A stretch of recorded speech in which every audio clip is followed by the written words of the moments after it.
The night I told him I was pregnant, he stood up at the dinner table, looked me dead in the eyes, and said, "You really think this is gonna trap me?" His mom gasped. His sister dropped her fork. I just sat there, frozen. That was the moment I realized he never loved me the way I loved him. 6 months later, he begged me to let him in. People always say your gut knows before your heart catches up. And mine had been twisting for weeks. The night before our dinner with his family, I had this weird feeling. I couldn't explain it.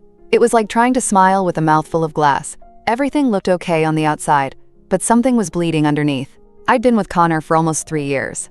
We met at a mutual friend's bonfire, the kind where everyone's drinking boxed wine and pretending to like indie music. He was standing across from me in that old band tee, laughing like the world wasn't on fire, and I remember thinking, oh no, I'm in trouble. We fell hard, fast. The kind of fast that feels like flying until you realize you're falling with no parachute. And now, here I was, 11 weeks pregnant, nausea on and off like clockwork, a positive test tucked inside a drawer full of old receipts and dryer sheets. I hadn't told anyone. Not yet. Not even my best friend, Mads. But I had a plan. Connor's family dinner was coming up, his mom's birthday, to be exact. It was going to be a full sit-down thing. Candles, cloth napkins, actual table seating assignments. And in the middle of that perfect little meal, I was going to share the news. I imagined it 1,000 times. His mom crying happy tears, his sister squealing and hugging me, Connor pulling me close, whispering that we were going to be okay. God, I was such an idiot. Because in the days leading up to that dinner, Connor started acting different. He wasn't mean, not exactly, just distant, distracted. Like I was background noise to a song he was obsessed with. He'd forget to answer texts, even though I could see him active on social media.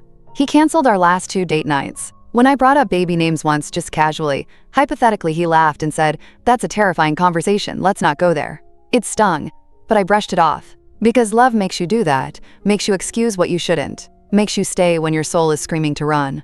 And now, less than 24 hours before the dinner, where everything was supposed to change, I was pacing my apartment, holding my stomach like it could give me answers. I didn't know yet that tomorrow wouldn't just be a turning point. It would be the detonation.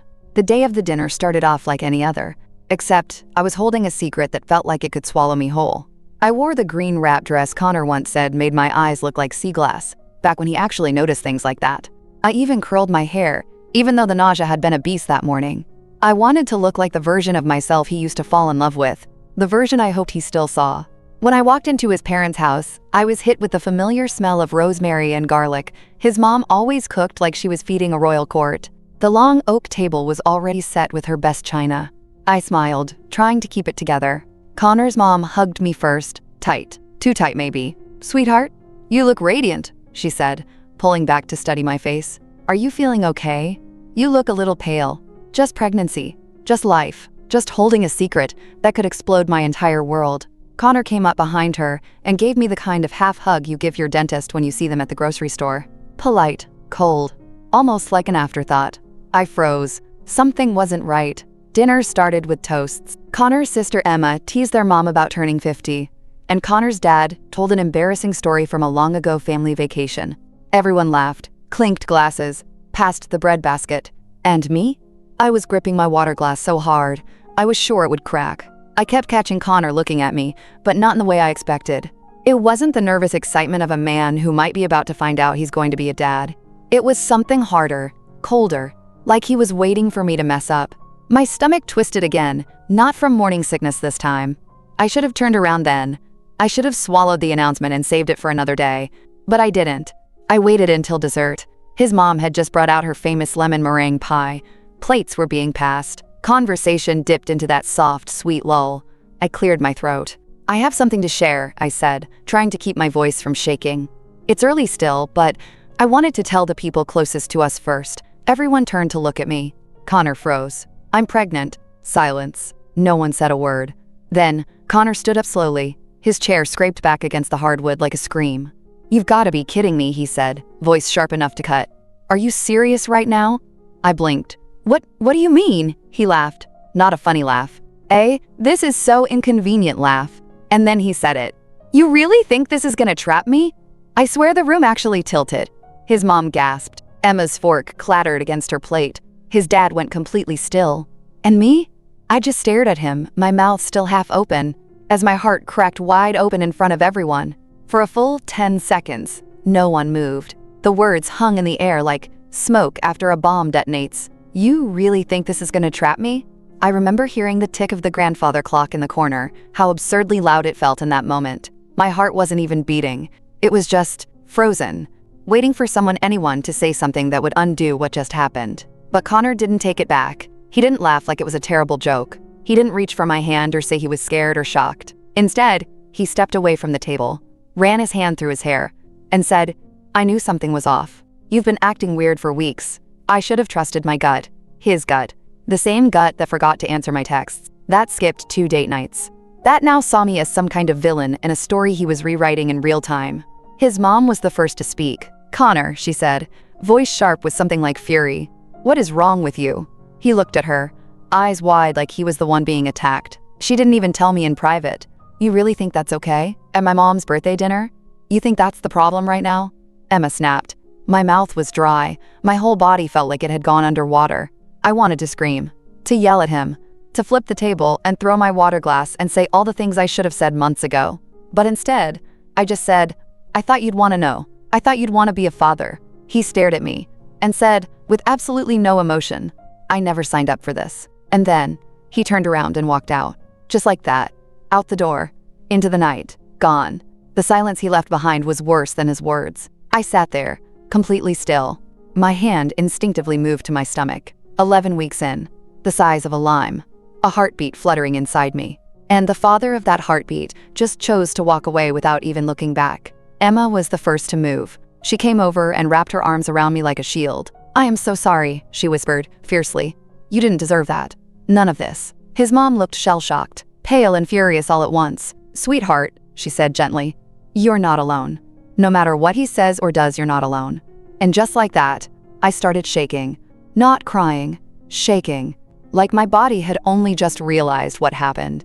Like it finally got the memo that I had just been humiliated, abandoned, and emotionally sucker-punched. In front of a room full of people, I stood up slowly, every inch of me trembling. I didn't say a word. I just walked toward the door. I didn't drive home that night. I couldn't. My hands were shaking too badly to hold the steering wheel, and I knew the moment I was alone, the dam would break. So when Emma offered to take me back to her place, I nodded. I couldn't speak. My voice was somewhere buried under the avalanche of everything that just happened. As we pulled away from the house, I looked out the window and caught one last glimpse of Connor, pacing outside in the driveway. Not once did he look up. Not once did he try to stop me. It was like I'd already become invisible. Emma didn't ask questions. She just handed me a fluffy blanket, made me peppermint tea, and let me sit on her couch in complete silence while her cat curled up at my feet. I stared at the mug in my hands for a long time. And then I whispered, mostly to myself, "He thinks this is over, that I'm just going to disappear quietly." Emma raised an eyebrow. "Isn't that what you want?" "No," I said slowly, the weight of it settling in my bones. "I want him to watch what he threw away. Because here's the thing. I had spent 3 years twisting myself into shapes for that man, laughing at jokes I didn't find funny, shrinking when he got uncomfortable, pushing down my dreams to support his. And now, at the first sign of real responsibility, the first time it wasn't all Instagram aesthetics and late-night pizza runs, he bolted. And he did it publicly. He thought he humiliated me? No. That was his curtain call. Mine was still coming. Emma let me borrow pajamas and set up the guest bed. As I lay there in the dark, my hands rested on my stomach. I whispered to the tiny life inside me, "I promise, I'll do better than him. For both of us." The next morning, Connor texted me, exactly one time. "Last night was a lot. I need space." Space. From the pregnancy he helped create. I didn't reply. Not because I was being noble or taking the high road, but because the part of me that used to care, really care, had gone quiet. I could still feel the echo of his words in my ears. "You think this is gonna trap me?" If I responded now, it would be giving him control again. Instead, I did something he wasn't expecting at all. I posted a photo. Just a soft, backlit image of my hand resting on my stomach. No caption. No tags. But the message was clear. And within 30 minutes, he called me. The phone lit up with Connor's name. And for a second, I just stared at it. Isn't it wild how someone can burn your world to the ground and then expect you to pick up when they call? I didn't answer. Not the first time. Or the second. Or the third. By call number 4, he left a voicemail. And no surprise, it was a masterpiece of manipulation. "Hey, I saw your post. Look, I know I overreacted. Things just got intense really fast and I panicked. I didn't mean what I said at dinner. I wasn't expecting it, okay? Call me back when you can. No apology. Just panic. He didn't mean what he said? No, he did. He just didn't expect consequences. And now? Now the people who mattered most to him, his mom, his sister, mutual friends, they had seen the post. They knew. And suddenly, the guy who stormed out mid-dinner like he was escaping a hostage situation was desperate to rewrite the story. I didn't call him back. Instead, I started packing. Not out of fear, but out of strategy. I still had stuff at our apartment. Yes, our apartment. The lease was under my name too. I'd moved in almost a year ago, split rent down the middle, paid for most of the furniture, and still had my favorite hoodie draped over the back of his gaming chair. But I wasn't going to let that place become a haunted house full of memories. So while Connor blew up my phone, I made a quiet, calculated plan to disappear from his life in a way that made it very clear. You lost me. Permanently. I called my friend Jules, one of those ride or cry types you don't even have to explain things to, and asked if she could help me move my stuff out. She didn't ask a single question. Just said, I'll bring the SUV and the petty playlist. Meanwhile, Connor had started texting full monologues. I just think we need to talk about what this pregnancy means for us. We're both under stress. I said things I didn't mean. Let's be mature about this. Mature? This man accused me of trying to trap him with a child like I'd concocted an entire human to win a game he was never even qualified to play. I didn't even respond. But Jules and we pulled up to the apartment 2 days later while he was at work, packed up everything that was mine in 2 hours flat. And then I left. 3 days. That's how long it took for the ripple effect to start. I hadn't said a single word publicly. No name drops. No dramatic captions. No tell-all posts. Just that one photo of my hand over my stomach, a faint gold ring glinting on my finger from the kitchen light, and the quiet storm of Connor's actions echoing behind it. But the thing about silence, it makes people listen closer. His sister Emma texted me first. Emma, he told everyone you blindsided him, that he didn't even know you were pregnant. Me, he did, at dinner, in front of everyone. Remember? Emma, I do. That's why I'm asking what you need from me. One by one, the narrative Connor was trying to spin started unraveling. Mutual friends who'd only heard his version of events, how I had ambushed him at the dinner, how he wasn't ready and just needed space, began connecting the dots. Especially once I moved out and never looked back. Especially once his mom started telling the truth. Because apparently she'd been livid. And honestly, I think part of her anger wasn't just about what he did to me. It was realizing the man she raised the boy she used to pack lunch for and sing lullabies to had become someone who could look the woman carrying his child in the face and say, "You think this is gonna trap me?" She called me 2 days after I left. "Sweetheart," she said, her voice thick with something between shame and apology. "I just want you to know you always have a place with us. Connor may be confused right now, but this family, we are not turning our backs on you." I nearly cried. Not because I needed their validation, but because, for once, someone on his side saw what I saw. That he wasn't confused, he was cruel. And he thought his charm would protect him from consequences. Spoiler alert, it didn't. Because not long after, the comments on his Instagram started changing. Under his latest gym mirror selfie, "Wild how fast you ran from responsibility. Real men show up, not ghost their own kid." Imagine humiliating your girlfriend and then trying to gaslight her into silence. He must have been spiraling. Because that night, he finally texted me something new. "Connor, okay, I get it. You're making this public now. I thought we were better than that." Better than what exactly? Better than telling the truth? I didn't respond. I just screenshotted it and saved it to a folder titled Receipts. Next morning started with a text that almost looked human. "Connor, I know I messed up. Can we talk? Just talk. I owe you that much." Oh, now he wanted to talk. Not when he left me in silence after I said the words "I'm pregnant." I stared at the message for a long time. Not because I was considering replying, but because I was finally in a place where I didn't want to. I didn't want to hear his voice carefully arrange a new version of the truth. I wanted peace, and I was finally starting to taste it. But the world doesn't let men like Connor fall quietly. He showed up to my job. Yep, just walked in like it was some Nicholas Sparks movie, and not a place where I manage 3 interns, answer 40 emails a day, and am currently carrying his unborn child. He came in holding a coffee cup and a sad little bouquet of flowers like caffeine and carnations could reverse psychological damage. My coworker Lauren was the first to spot him and immediately whispered, "Girl, it's him. Do we need to call security or HR or your lawyer?" I took a deep breath and walked out to the front lobby, stomach tight, fingers curled into fists so hard my nails left crescents on my palm. There he was, wearing the hoodie I once bought him on our second Christmas together. Same messy hair, same brown eyes that used to make me feel like I was seen. Now they just looked hollow. "Hey," he said softly. "You look good." I didn't respond. He held out the flowers. "These are for you. I didn't know what kind you like now." Now. Like I was a different species, because I chose not to tolerate being publicly humiliated while carrying his child. I took the flowers, walked over to the trash can, and dropped them in without breaking eye contact. He blinked. "Okay. I deserved that." "You deserve worse," I said calmly. "But I'm busy.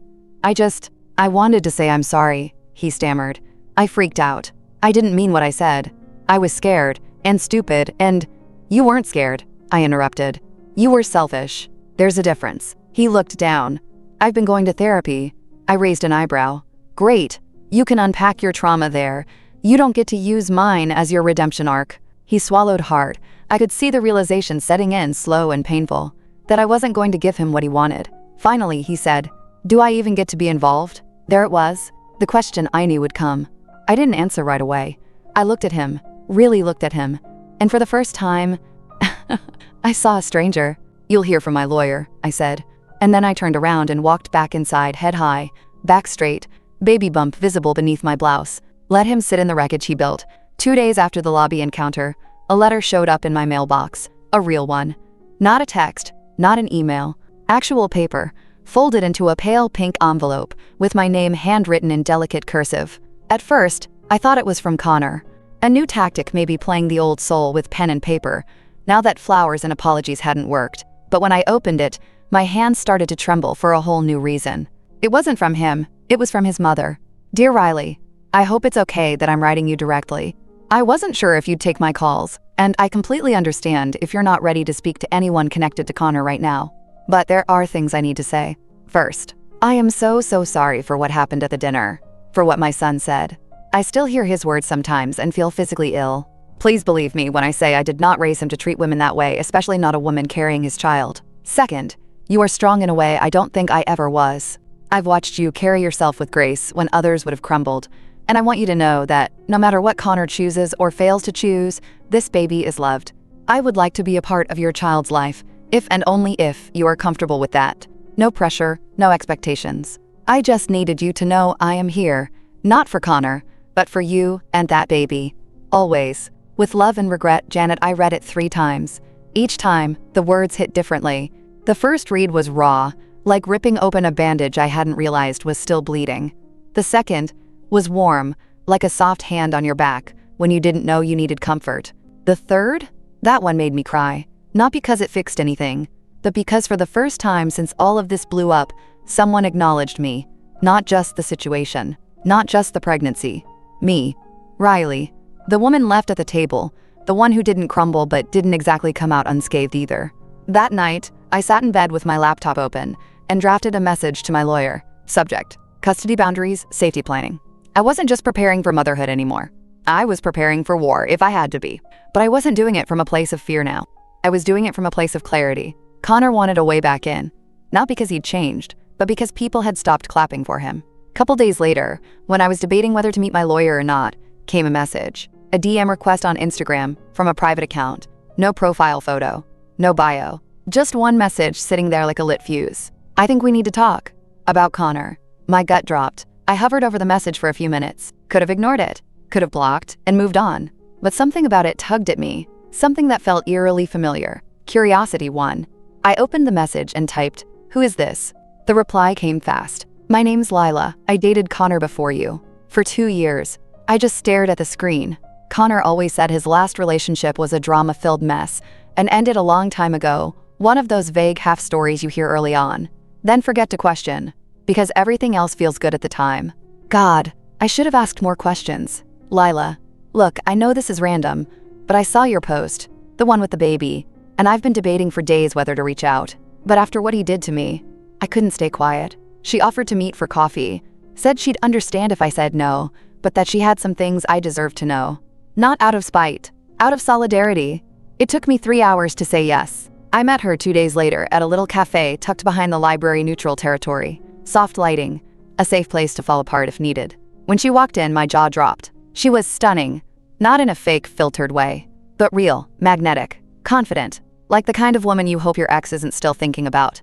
And, for some reason, that made me nervous. But the moment she sat down and said, "You look exhausted," I remember that feeling.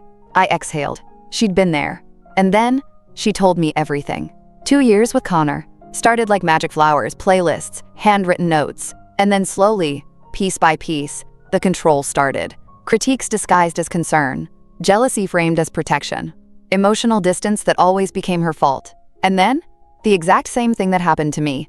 She got pregnant. And when she told him, he ghosted her. Not just emotionally, literally. Left town for a last-minute music gig, turned off his phone, and didn't come back for 3 days. When he did, he told her he wasn't ready and couldn't be tied down. He even accused her of lying, of faking the pregnancy to manipulate him. Her hands trembled as she told me. I lost the baby at 9 weeks, and I still wonder if the stress had something to do with it. I felt my whole body go cold. He had done this before, and now, he was doing it again. Only difference? This time, someone was keeping receipts. When we stood up to leave, she hugged me tight and whispered, "You're doing better than you think. He doesn't know what to do with a woman who won't fall apart for him." And she was right. Because for the first time in weeks, I didn't feel broken. I felt furious and focused. He didn't just hurt me. This was a pattern. And guess what? Patterns can be exposed. After meeting Lila, I stopped hoping Connor would change.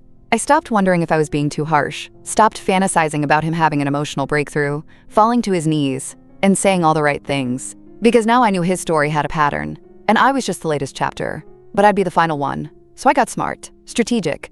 I called my lawyer, Sam, who, by the way, is a woman in her 40s with a calm voice and eyes that could slice a man in half without raising her blood pressure. I want a full custody plan, I told her. And I want to make sure, legally, that he can't just pop in and out of this baby's life like a TikTok trend. She didn't flinch. We'll need evidence of instability or patterns of emotional harm. Do you have documentation? Oh, do I? Texts, voicemails, screenshots of his apology parade and gaslighting attempts. Witnesses from his sister to the server who saw him walk out mid-dinner. And now, a conversation with Lila, who was willing to submit a statement if it came to that. Sam raised an eyebrow. You've been busy. No, I'd been prepared. Because I wasn't just protecting myself anymore. I was protecting a baby that didn't ask to be part of Connor's redemption arc, or lack thereof. Meanwhile, Connor, he kept trying. Little breadcrumbs of progress, photos of baby books and his Instagram stories. A post about growth with the caption "doing the work," which got more eye rolls than likes. And then, of course, another text. Connor, I'm reading about co-parenting. I really want to do this the right way. We owe it to the baby. We? You mean the same we he walked out on, with a mouthful of lemon meringue and a heart full of ego? I didn't respond. But I did send everything to Sam. Because if this ever went to court, I wanted it on the record. I tried to protect this child from emotional whiplash. And he tried to save face. That weekend, I went to my first prenatal yoga class. Not because I'm that girl, but because my back felt like it was being held together by dental floss and prayers. At the end of class, the instructor had us all lie down, eyes closed, hands on our bellies. She asked us to whisper something we needed to hear. And I said, softly but firmly, "You are safe with me." My baby kicked. And I smiled. Because, no matter how messy this got, one thing was clear. Connor could spin his image all he wanted.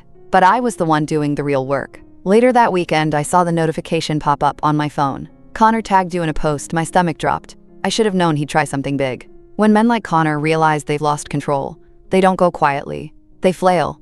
They twist. They perform.